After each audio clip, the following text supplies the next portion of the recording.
Bom Oi, dia, Bruno. tudo Bom bom? dia. Tudo e você? Tudo jóia. Bom, seja Então, bem-vindo. obrigado. Então, gente, a gente veio aqui hoje fazer um bate-papo sistêmico, falar um pouquinho sobre esse olhar que tanto tem nos ajudado nesse momento, né, Bruno, Sim, de quarentena, de reclusão, de distanciamento, onde às vezes a gente sente um pouquinho mais forte tudo aquilo que nos incomodava antes e que agora vem com força total, né, Bruno? sim. É um momento de olhar para tantas coisas que antes a gente não tinha possibilidade, né? As distrações, as ocupações que eram necessárias, mas agora a gente está sendo confrontado com muitas coisas que não apareciam.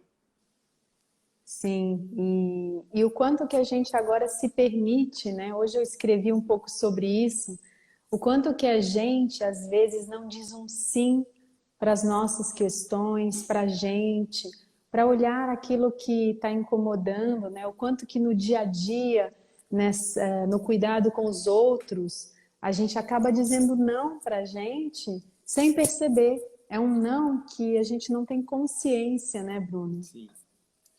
E como é difícil, né? É tão fácil olhar para fora, olhar para os outros, olhar para o mundo e não olhar para a gente. E quantas vezes a gente, né, até comentei ontem, a gente passa em frente a um espelho e não se olha.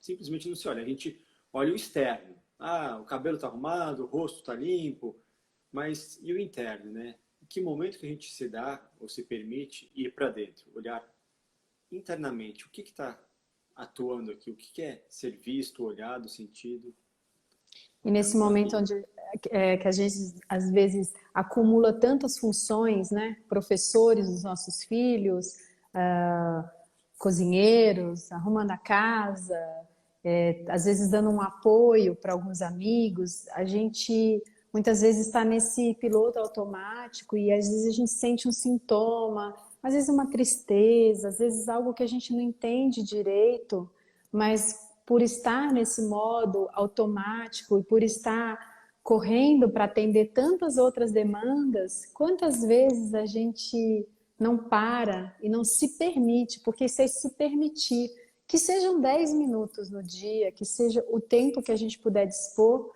para se centrar e ouvir, né, aquilo que a nossa alma, nosso interno, nosso interior quer dizer, né, quer falar para a gente. E como o nosso corpo fala, né? A gente o tempo todo recebe estímulos e sinais e mensagens, e isso está presente no corpo, nos pensamentos, mas principalmente nas sensações. E quantas vezes a gente simplesmente não vou olhar para isso agora, preciso me ocupar com outra coisa. Então, às vezes, pode ser uma dor, um sintoma, uma inquietação, uma angústia, e a gente está lá. Estou trabalhando, preciso resolver isso, preciso resolver aquilo. Agora você não tem tempo, corpo. Agora eu não posso olhar para você. Eu tenho que cuidar da casa, dos filhos, do marido, da esposa, do trabalho. Tenho que cuidar de tudo e quando for possível eu olho para mim. E aí passa-se o tempo e não, hoje não, hoje não, hoje não. E aí a gente vai criando uma crosta, né? Vai de alguma forma anestesiando, vai simplesmente vai deixando de lado e vai se acostumando com isso. E quantas coisas que vão surgindo, ou melhor, vão se intensificando nesse momento, nesse processo, que a gente, quando sente, a gente quer se livrar. A gente às vezes tem raiva, vergonha, alguma manifestação, às vezes é uma raiva, às vezes é talvez algo que nos deixa envergonhado de estar sentindo nesse momento. E a nossa primeira reação é tentar fechar isso, é sufocar, né? Quando na verdade a gente deveria olhar para isso, mas sendo gentil, porque a gente é tão gentil com o que os outros estão passando, né? E a gente não é com a gente. Negar, quando a gente nega, não resolve. Então, ontem à noite, já era tarde da noite, uma amiga me mandou uma mensagem, queria conversar um pouco.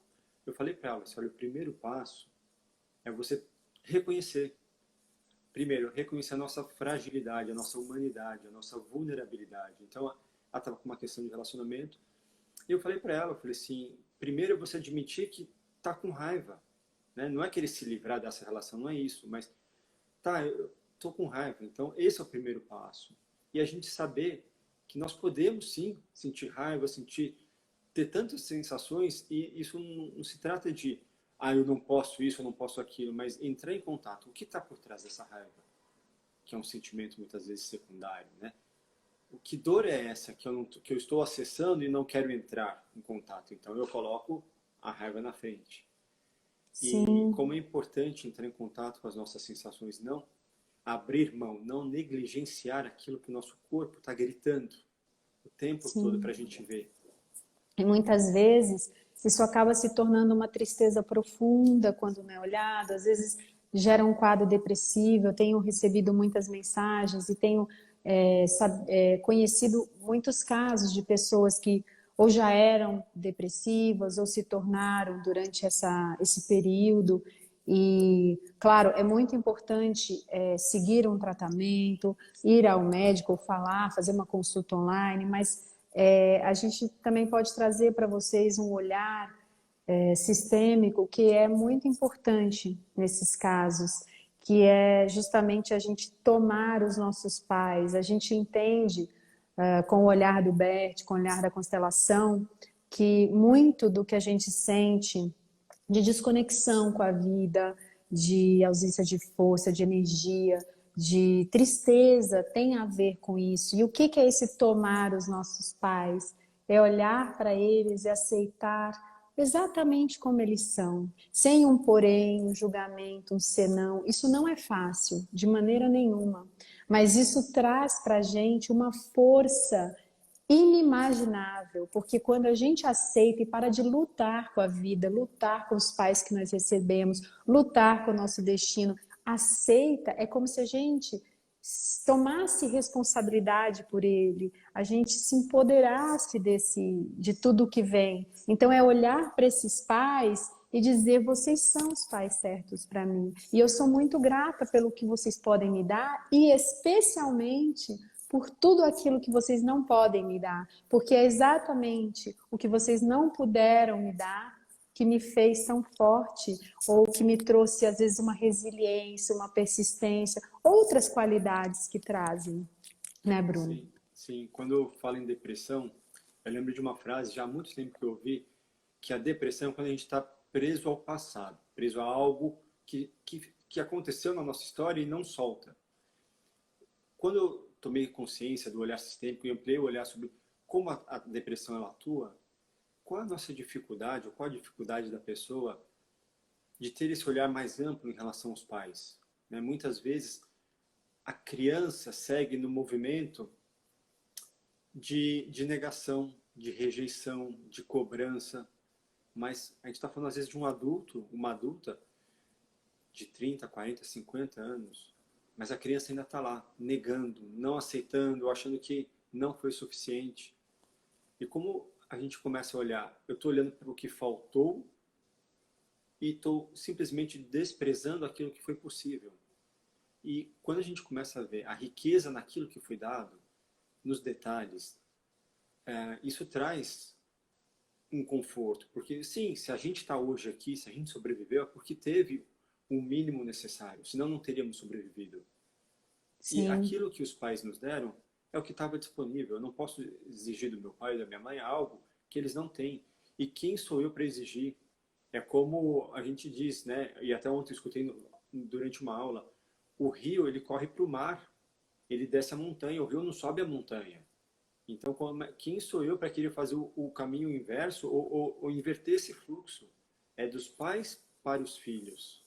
E E isso quando é a um gente interrompe esse movimento, né, fluxo, Bruno, muito lento e diário, né? Porque muitas pessoas, às vezes, quando tomam consciência com esse olhar de tomar pai e mãe, de olhar para eles com essa forma que aceita tudo, aceita exatamente como eles são, entende que tudo está a serviço de um crescimento na nossa vida, às vezes acha que isso é tão distante, né? Mas mesmo para nós, mesmo para todos, é um exercício diário. E o Bert diz isso, que ele foi tomar plenamente os pais dele já numa idade muito avançada. Então, se todo dia nós pudermos fazer esse movimento de olhar e entender se está tudo certo, eu vou olhar além, eu vou entender o que que isso vem me ensinar, por que que eu não recebi isso e recebi aquilo, né? Então é diário e no tempo de cada um, né? E imagina se os pais dessem tudo para um filho. Que força esse filho teria? Quando a gente dá tudo para um filho, a gente tira desse filho o direito da conquista. Então, por que ele vai lutar por algo se ele já está recebendo naturalmente, involuntariamente, que estímulo ele tem de querer crescer? Se tudo lhe é servido e provido. Então, quando a gente pensa, eu preciso dar isso para o meu filho, vamos olhar um pouco mais, de uma forma mais ampla. Talvez aquilo que tenha faltado para mim e que me fez crescer, né, me trouxe força, eu olho e falo, não, eu não quero que meu filho passe pelo que eu passei. Mas foi graças ao que eu passei é que eu pude crescer. E aí eu olho Sim. para o filho, eu dou aquilo que eu sinto que faltou e de uma forma que eu não ajudo esse filho, porque eu estou querendo, na verdade, suprir a minha criança, que ainda demanda essa falta. E quando, na verdade, a gente pode olhar para a força. E quantas vezes, né, nós nos vemos repetindo padrões que nós criticamos, né? Isso e no geral, sejam padrões relacionados aos pais, a alguma pessoa que com quem nós tivemos um relacionamento. Quantos padrões nós seguimos justamente porque nós criticamos, justamente porque nós nos revoltamos e quisemos em algum momento nos livrar deles. Então, fazer isso nos enfraquece, nos deixa cada vez num lugar mais vulnerável, ao passo que olhar para isso sem crítica, sem esse julgamento, de entender que existe ali muito mais do que apenas aquele comportamento e que aquilo vem para nos ensinar algo, nos traz essa força, essa conexão com a vida, com esse fluxo de energia, né? Sim. Imagina você chegar numa casa e querer reorganizar essa casa, né? É um desrespeito aos donos da casa. Então, quando a gente fala dos padrões, sim, os nossos pais têm os costumes, a nossa família tem a cultura dela. E está tudo certo, nós pertencemos a essa família. Mas eu não preciso seguir à risca um determinado padrão ou comportamento para me sentir aceito. Eu posso olhar com respeito, mas olhar além. Fazer muitas coisas de uma forma diferente, mas respeitosa, honrando o passado, honrando aquilo que serviu de base para o meu conhecimento, para a minha educação, para a minha criação. Então, eu não posso simplesmente pagar. Eu tive vamos supor, um ensinamento da masculinidade tóxica, né, que tantos falam, né? Então, é o machismo, é isso. Tá, se isso serviu de base, eu tenho essa compreensão, ok, mas o que eu faço com isso? Daqui para frente. Sim. É muito importante, né?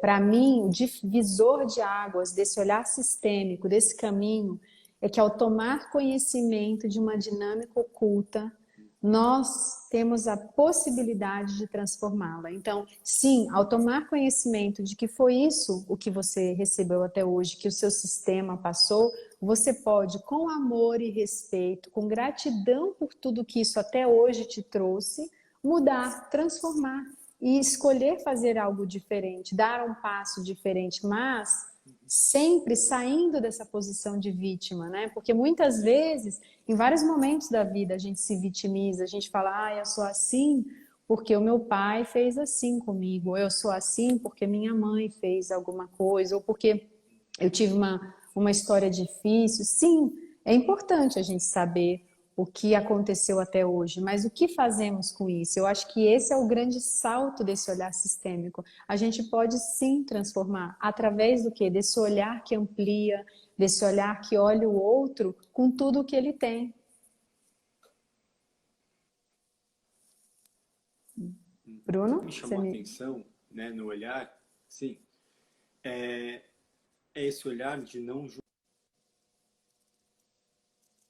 Eu não sei, agora eu não te escuto, Bruno. Não sei se as pessoas que nos veem me escutam. Se alguém puder me dizer se escuta. Eu não te escuto, Bruno. Problemas técnicos aqui. Você me escuta? Então continua.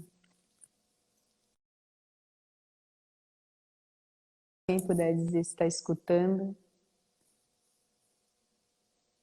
o áudio, se tá bom, se tá chegando aí. Então, o Bruno caiu, ele entra logo mais. Mas eu continuo agora dizendo como olhar, então, para aquele que está ao nosso lado, nosso companheiro, né?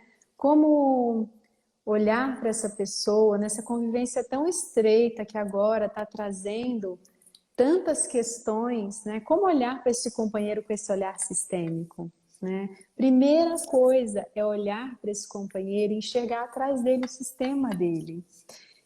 É saber que ele traz muitas questões desse sistema e nós também trazemos. Então, é claro que existem conflitos e esses conflitos vêm para que a gente possa acessar todas as nossas dores mais profundas. Então, é um privilégio, uma oportunidade da gente se voltar para dentro, para aquilo que a gente tem de questão, entender e nos perguntar o que que é isso, por que que isso está me incomodando, por que que ele fazer isso nesse momento está me deixando tão nervoso, né? O que que isso acessa em mim, né, E o Bruno? que eu estava comentando, né? O que mais me chamou a atenção do olhar sistêmico é olhar para os fatos. Então, eu abrir mão do julgamento, do certo, do errado, do Sim, bom, do ruim.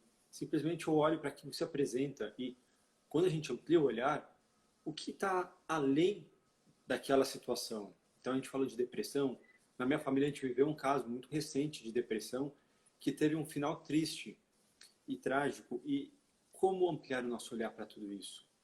Né? Como olhar para essa doença, para esse sintoma e para as consequências, impactos que ele traz para a família.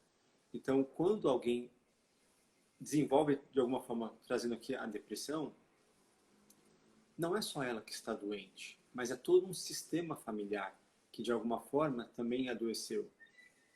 Então, quando a gente pensa em algo mais amplo, algum familiar nosso doente, não é só ele que está, mas às vezes ele está no lugar de muitos, né? sim, representando algo que precisa ser visto. E aqui, gente, é muito importante colocar que às vezes a gente olha e fala, nossa, que padrão repetitivo, por que isso está sempre acontecendo comigo? E a gente acha que é ao acaso, mas nada é ao acaso. Na verdade, esses padrões vêm, isso volta na sua vida, justamente para que alguém pare e olhe para isso com respeito e olhe para isso acolhendo. E aí, quando essa pessoa faz isso, o sistema inteiro recebe. Então, muitas vezes, inversamente, uma pessoa que adoece, ela, através dela, você vê um sintoma de que algo naquela família, naquele sistema, precisa ser olhado e mudado. Às vezes não é claro, né, Bruno? Às vezes demora para a gente entender o que é, mas para isso a gente precisa estar aberto. Sim. Pode inclusive demorar gerações para se perceber. Começa de uma forma mais gradual e vai se intensificando, né? E assim, Sim. o que a família de alguma forma não quer olhar? O que está excluído, né? Em última instância, é o que está excluído, o que está esquecido. E Às vezes não é uma pessoa, às vezes é a gratidão, a humildade, são valores importantes para o sistema, para a perpetuação desse sistema, que nunca foram implementados, né? E uma pessoa pode sim começar a implementar, não é fácil, nós voltamos a dizer, esse processo, né, de transformação, ele requer muito de nós.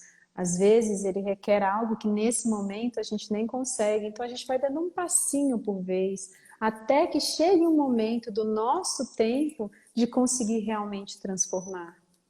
sim, se a gente olhar a natureza, como a natureza cresce e se desenvolve, não é do dia para a noite, ela é gradual, ela tem um processo, assim como uma árvore, né? A gente planta a semente hoje, amanhã não tem um pé já pronto. Então, crescimentos muito abruptos, assim, muito acelerados, dificilmente se sustenta, né? Esse processo de autoconhecimento, de olhar além, ele é gradual. A gente também não é querer acessar tudo de uma vez, são por camadas. Aquilo que a gente também dá conta de olhar e que é possível. Não dá para eu querer resolver. É como chegar na terapia e falar, olha, em uma sessão eu quero resolver todas as minhas questões. Isso não Sim. existe, né? E como nesse processo, muitas vezes a gente atropela o outro. porque o nosso tempo é diferente e a gente quer tirar a pessoa daquela situação, porque a gente não suporta vê-la daquele jeito. Então, a gente está sofrendo com o sofrimento do outro, mas isso é desrespeitoso, porque cada um tem o seu tempo, o seu processo, o seu momento, e a gente tentar tirar, a gente tentar salvar, a gente tentar fazer algo, além de não funcionar, porque aquela pessoa muitas vezes vai se sentir até violado e você vai se sentir assim, uma ingratidão, né? Isso além de não ajudar, isso pode trazer para você alguma questão. Então não é, claro, abandonar ninguém, é estar ao lado nesse processo para quando precisar conversar, um apoio, mas não tentar tirar a pessoa ou tentar chacoalhar de um jeito agressivo ou tentar fazer com que a pessoa mude se aquilo ainda não pôde ser olhado dessa forma, né, Bruno?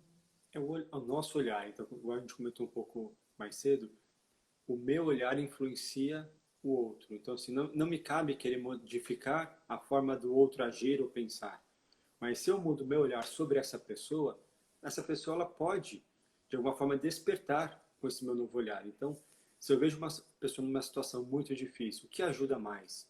Eu olhar com dó, coitada daquela pessoa, não merecia isso, ou eu olhar com respeito? Olhar e entender que ela é forte o suficiente para lidar com aquilo, que sim, se eu posso fazer algo por essa pessoa, e eu tenho condições, eu ajudo, mas não eu querer resolver, pegar na mão, tirar, resolver e organizar tudo para essa pessoa. Porque o que acontece às vezes? Depois de um tempo, essa pessoa volta de novo para esse lugar. Por quê? É como pensar, eu vejo a lagarta formando casulo, né? E aí eu falo assim, não, eu preciso ajudá-la porque ela está presa e eu resolvo cortar o casulo. Que força essa borboleta vai ter? Será que ela vai conseguir Nenhuma. se transformar em borboleta? Imagina, você vai atrapalhar o processo, né? Sim, E isso é muito importante, porque a gente é a nossa primeira reação por amor, né? O Bert sempre fala que às vezes é um amor, existe o amor que cura e o amor que adoece. Existe aquele que traz força e aquele que tira força, mas tudo é amor. E às vezes a gente faz com a melhor das intenções, né? Então o processo é outro, o processo é olhar para nós, é focar nas questões que nós temos e que nós podemos começar a mudar no nosso sistema e através dessa mudança de olhar que começa em nós internamente, e aqui é muito importante, às vezes as pessoas falam, nossa, mas como eu vou mudar esse olhar para os meus pais, né? Às vezes eu não tenho mais acesso, os meus pais já faleceram, ou eu estou brigada, eu não consigo falar, mas assim, se você começa essa mudança interna de realmente começar a dar lugar para esses pais, para olhar para eles com um novo respeito, com uma nova gratidão, com um novo amor, isso começa a reverberar e é impressionante como o impacto que isso tem, um impacto real. E a física quântica explica isso através da dupla fenda, do experimento de mostrar como o observador impacta aquele objeto observado. Então, nesse caso, se a gente só mudar o interno, já existe algo que reverbera ali, né, Bruno? sim. E como é difícil, né? É A gente não difícil. entrar nesse momento, porque a primeira reação é a gente reunir os nossos conhecimentos. Então, eu acessar lá atrás as minhas críticas, os meus julgamentos, os meus valores e tudo aquilo que muitas vezes eu uso como proteção e como escudo. E quando eu decido, de uma forma consciente, olhar além e abro mão dessa crítica, desse julgamento e simplesmente observo aquilo da forma como se apresenta, com respeito, Sim. sem achar que eu sou o dono da verdade, sem achar que eu sei o que é o melhor para o outro. A gente mal sabe, às vezes, o que é o melhor para a gente, porque a gente não tem a consciência que dirá do outro. E como é mais fácil eu falar da vida do outro, né? Eu achar, não, você tem que fazer isso, você tem que fazer aquilo. Quem sou eu para falar o que o outro tem que fazer? Sim, porque quando nós fazemos isso, nós nos achamos superior a ele na vida dele para decidir. Então a gente já inverteu a ordem, a hierarquia, que é uma das ordens do amor, né? Então, realmente, esse não é o caminho. E o caminho é essa atitude mais humilde diante da vida. E como é difícil ser humilde, né? Como muitas vezes o ego nos prega a peça dizendo sim, nós somos humildes, E aí, quando você para fazer uma simples reflexão, de pensar, por exemplo, no seu companheiro, e se perguntar sinceramente, internamente, será que em alguma coisa eu me julgo superior a ele ou a ela? Talvez a resposta surpreenda, né? Porque já vem ali algo, puxa, mas eu sempre me julgo tão humilde, tão assim, é o ego nos pregando essa peça. Então, como é importante fazer essa autoavaliação? Assim, humilde pero no mucho, né? Então, assim, para os amigos eu sou humilde, para a família eu sou um terror. Para o meu cônjuge, para os meus filhos, porque às vezes para fora é muito fácil, né? Não, tenho que manter as aparências, então eu sou ou solícito, ou benevolente, ou bondoso. Agora, dentro de casa, quem me conhece, quem convive, sabe o terror, né? Então, olha a É, discrepância, como e não é e é importante dizer que não é por mal, né, Bruno? Não é que a de pessoa forma faz alguma. isso porque é malvada ou coisa e tal. Não. Muitas vezes está enredada em algo que ela não conhece, que ela não tem consciência. Muitas vezes ela está fora do lugar dela na família e ela sente todo o peso desse sistema familiar. Como é difícil estar fora desse lugar. Como traz peso, como traz conflitos. Às vezes a gente tem a sensação de que a gente não é valorizado, que os outros não veem o nosso amor, mas porque a gente está fora do nosso lugar. E onde tem amor, tem dor. Sim. Então, se não houvesse amor, seria indiferença, seria simplesmente não atingiria. Então, de alguma forma, se eu estou sendo tocado por aquela situação, por aquele sentimento, então ali tem uma informação, ali tem um sinal muito importante. E aí eu vou querer olhar para isso, ou não, eu posso simplesmente negar. Não, não, não, não quero olhar, não quero entrar em contato. E seguir uma vida assim, praticamente sobrevivendo, né? E quando a gente tem a possibilidade de se permitir entrar em contato, o quão libertador é, assim, revelador muitas vezes, não menos doloroso, mas libertador. É que eu acho que a maioria de nós tem uma ideia de que a felicidade, o amor, o caminho da paz, ele é um caminho linear, que você começa aqui, você termina lá, e você para sempre vai adquirir isso. E a verdade é que a vida é movimento. A gente está aqui para um crescimento pessoal, um crescimento familiar, um crescimento espiritual. A gente tem três missões, a gente tem três consciências, a gente sempre explica tudo isso nesses ensinamentos sistêmicos. Então, como nós estamos aqui para crescer e para aprender, quando a gente atinge um platô confortável, gostoso, tranquilo, a vida vem e faz nos chacoalha. Para quê? Para que a gente tenha um novo aprendizado. E nesse momento, a gente não pensa nisso. A gente acha, puxa vida, o que eu fiz de errado? O que a vida está fazendo? Eu caí, eu estava tão bem. Mas é porque é para te levar para um novo passo. E esse passo é um pouquinho além. E assim a gente vai evoluindo e crescendo, né? Sim. E quantas vezes não entramos no movimento da perfeição? Eu preciso ser perfeito. E o que é o perfeito? O perfeito está pronto, está acabado, não tem mais o que crescer, o que resolver, segundo Bert Hellinger. E eu concordo muito com a fala dele. Então, se eu estou buscando a perfeição, eu estou buscando o fim. Porque enquanto eu estiver imperfeito, eu tenho condições de melhorar. Na hora que eu estiver pronto, o que mais, para onde eu posso crescer? Não tem mais o que crescer. E todos nós somos imperfeitos. E o desafio é olhar a nossa beleza através da nossa imperfeição. Porque cada um tem a sua beleza.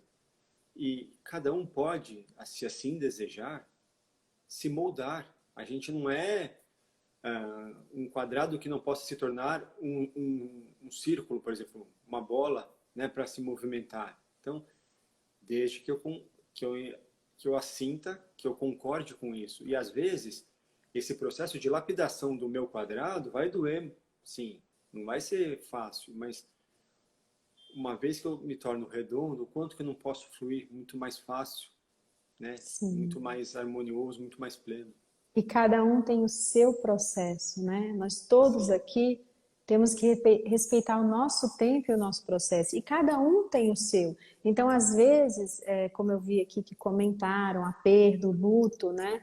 Quantas vezes nós olhamos para isso, nós nos revoltamos e achamos que aquele não era o momento, e é difícil entender esse momento, é uma dor profunda que deve ser vivida com muita entrega, porque sim, é algo que dói, nós somos humanos, nós somos imperfeitos, como também foi colocado, nós precisamos vivenciar isso, mas chega um momento onde a gente precisa aceitar que cada um tem o seu tempo, inclusive nós, né? Cada um tem a sua missão aqui, tem o seu crescimento, cada um veio desempenhar algo, e muitas vezes é muito difícil para a gente interiorizar isso, né, Bruno?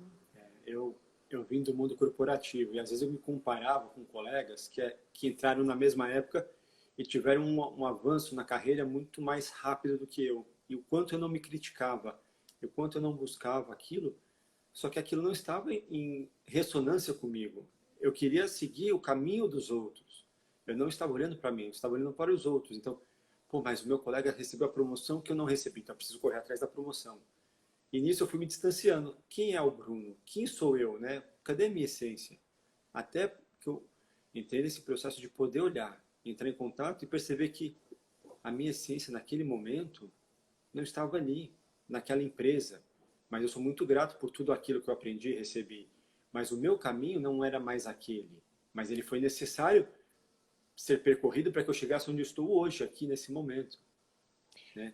E como transformar essa despedida sua de uma empresa, ou às vezes a despedida de uma pessoa, a dor em amor, em fluxo, né? Olhando para isso com gratidão a tudo que você recebeu, a tudo, Exato. tudo. Porque sejam as situações mais difíceis, sejam aquelas mais lindas, quando terminam, se a gente puder olhar e dizer o quanto eu aprendi, o quanto eu recebi disso, essa gratidão nos move, ela nos tira desse lugar. É impressionante como ela tem um poder de cura muito grande. Então a gente volta a sentir o fluxo do amor, da vida, né? Então é como você disse, você teve que se despedir desse mundo e é olhar para ele com respeito, com gratidão, com amor.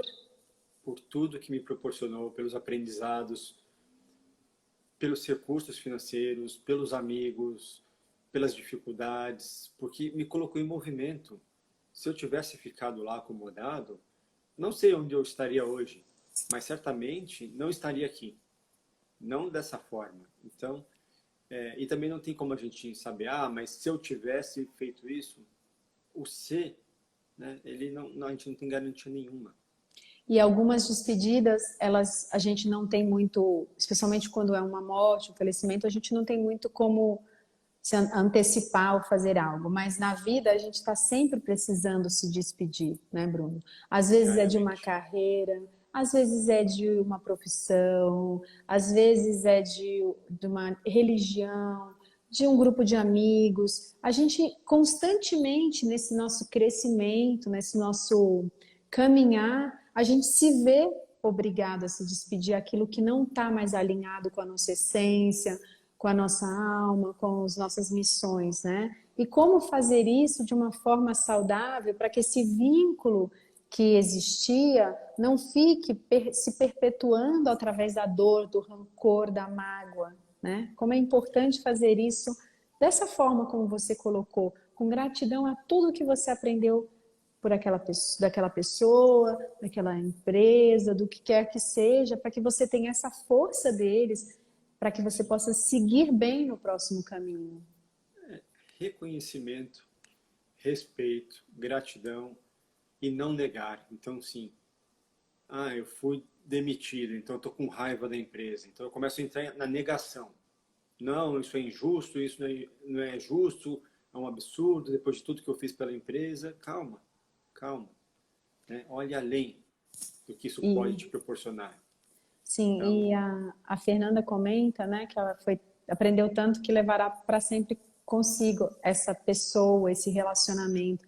E a verdade é que a gente realmente leva, a gente tem no nosso coração essas pessoas, independente delas estarem aqui ou não. Nós somos também essas pessoas, porque elas fazem parte da gente. Então, especialmente os nossos pais, eles para sempre vivem na gente, para sempre. E quando a gente rejeita um deles, por isso é importante, voltando aqui no tema do começo, da depressão, desse momento, o que a gente pode fazer para ajudar? Quando a gente rejeita um dos nossos pais, e essa rejeição às vezes é só um olhar de soberba, é um olhar de eu sei mais, é um olhar de raiva. Não é uma rejeição às vezes falada, é interna. Quando a gente rejeita, a gente está rejeitando parte de nós. Parte de nós que para sempre será parte de nós, né? Nós somos a continuidade dos nossos pais. Eu sou meu pai e minha mãe. Então, se eu rejeito um deles, eu também me rejeito. Sim. E quando a gente traz isso, a gente pode também pensar, principalmente nesse momento que casais estão tendo, às vezes, dificuldades de relacionamento, como eu olho para os meus sogros, né, para minha sogra, para o meu sogro. Eu tenho alguma rejeição em relação a eles? Porque se eu rejeito algum deles, eu também rejeito o meu parceiro ou a minha parceira. Então, é trazer esse olhar. Eu estou incluindo, assim como eles são, ou eu estou selecionando aquilo que eu gosto e rejeitando o que eu não gosto? E aqui é muito difícil, muitas pessoas respondem, puxa, mas e se eu sou rejeitada por eles? E se eles olham para mim desse jeito? Voltando no que nós falamos lá atrás, nós não conseguimos Olhar. mudar a atitude do outro, mas nós podemos mudar o nosso olhar. Então, se eu passo a olhar para essa sogra, para esse sogro, com respeito agora, com admiração, enxergando que o meu marido é o que é justamente porque foi criado e teve esses pais e essa família, eu começo uma transformação dentro de mim. Então, talvez numa próxima provocação eu reaja diferente e isso vai mudando totalmente esse relacionamento. Então, quando a gente fala que a gente deve incluir, como o Bruno bem disse, os pais do nosso companheiro, da nossa companheira, a família, porque se a gente rejeita, a gente está rejeitando parte deles também. E se nós tivermos filhos, nós estamos rejeitando parte dos nossos filhos e eles sentem isso inconscientemente. E não entrar na disputa. Na disputa por atenção, na disputa ou eu ou eles. Imagina a dor e a dificuldade de um filho, de um homem ou de uma mulher ter que escolher ou os pais ou a parceira ou o parceiro, né? Ou para um filho ter que escolher ou o pai ou a mãe, quando existe o rompimento do casal, como olhar para isso, né? Então, pedir para um filho escolher um ou outro é um trauma muito grande e uma dificuldade muito grande do futuro para ser visto e depois reparado. E esse é um tema muito importante, gente. Assim, nunca a gente deve, nunca, jamais colocar os nossos filhos numa posição de tomar partido de um pai ou de uma mãe. Por mais difícil que seja uma separação, por mais difícil que seja um divórcio, por mais ofensas que existem, se vocês fazem isso, se a gente coloca os nossos filhos entre os dois, parte deles começa também a ser anulada ali. E essa pessoa pode desenvolver milhões de doenças, enredamentos, sintomas, conflitos. É muito comum ver no campo, muito. Pessoas que hoje já têm 60 anos de idade e ainda sofrem as consequências disso. Os traumas emocionais, eles são muito profundos e não se deve pedir. Por mais difícil que seja o relacionamento do casal, e mesmo que o casal esteja junto, mas isso pode ser de uma forma velada, né? Então, isso não é expressado verbalmente, mas internamente existe um rancor, uma mágoa, algo que não está sendo expressado, não está sendo dito. Crianças, os filhos, eles são muito plásticos, eles absorvem tudo. Então a criança percebe que existe uma tensão. Essa criança ela tende a se aproximar do lado que ela sente que existe mais, que precisa de mais recursos, né? Muitas vezes. E aí gera-se o conflito, porque E essa tomar criança tem cuidado. que tomar a decisão, tem que tomar um partido ou Sim, escolher entre um ou outro, é é muito difícil. difícil. E tomar cuidado para não colocar os nossos filhos numa posição invertida. Isso também é um assunto recorrente nos campos, quando nós nos colocamos como os filhos deles. Filhos não são pais, eles precisam poder viver no lugar de filhos, senão o peso que vem para eles é um peso enorme para o resto da vida. Então, nós temos que tomar esse cuidado. Os pais, eles são maiores, os filhos são menores. Isso a gente fala em relação ao sistema. Então, se a gente inverte, por mais amor que tenha sido, pelo motivo que tenha sido, ao tomar conhecimento disso na mesma hora, nós devemos inverter isso, colocá-los na posição de filhos e nós de pais, porque isso gera muitas questões, né, Bruno? E até uma colega nossa estava conversando, uma querida colega, comentando do pai dela, com 86 anos, que não para em casa, e os filhos querendo tomar já medidas mais drásticas em relação a esse pai. E ela foi conversar com ele, mas não na forma de querer confrontar esse pai ou dizer o que ele deve ou não deve fazer, mas simplesmente expressando: pai, me preocupa o senhor saindo, o senhor sabe que o senhor tem uma idade mais avançada, e essa exposição traz um risco para a sua vida. E não só para a sua, mas para a da mamãe também, porque vocês moram juntos. Então, mas, se você quiser ainda seguir nesse caminho, eu estou de acordo, porque eu não sou a pessoa adequada para decidir na sua vida. A gente pode pensar, nossa, mas se fizer isso, aí que ele vai mesmo. Não, muitas vezes, né, Bruno, é o necessário para a pessoa cair em si, né? E se esses pais, de repente, começam a recorrer a esses filhos, eu preciso disso, eu preciso daquilo, me ajuda nisso, como o filho permanece no lugar de filho e não de salvador? Trazendo para os pais essa autoridade deles. Então, dizendo: pai, mãe, eu confio em você, eu sei que você é capaz, você tem condições de resolver. Eu não estou falando que é não ajudar. Então, assim, minha mãe ou meu pai precisam de um recurso, de uma ajuda, eu disponibilizo. O que eu não posso é virar um eterno provedor e alguém que vai ficar resolvendo tudo. Tomar Né? as decisões, né, Bruno, Tomar no decisões. lugar deles. Porque Quando eles não isso... tiverem autonomia, tudo bem. E aí, quando eles não tiverem autonomia, eu, como filho e cuidador, eu devo respeitar a vontade deles. Então, fazer aquilo que eles gostariam que fosse feito no momento que eles ainda tinham independência e autonomia. E não, agora que eles estão, de repente, sem independência, sem autonomia, eu começar a ditar: não, agora vai comer isso, você vai fazer aquilo, corta o cabelo desse jeito. Então, começo a desrespeitar ou querer dar ordens, né? Querer controlar esses pais. E fazer isso com amor e respeito, né? Então, olha, mãe, eu confio na sua decisão, eu acho que você é a pessoa mais certa para tomar essa decisão. Eu estarei do seu lado se você precisar, mas eu não me sinto confortável de tomar essa decisão por você, porque eu vim depois, eu sou menor, eu sou sua filha.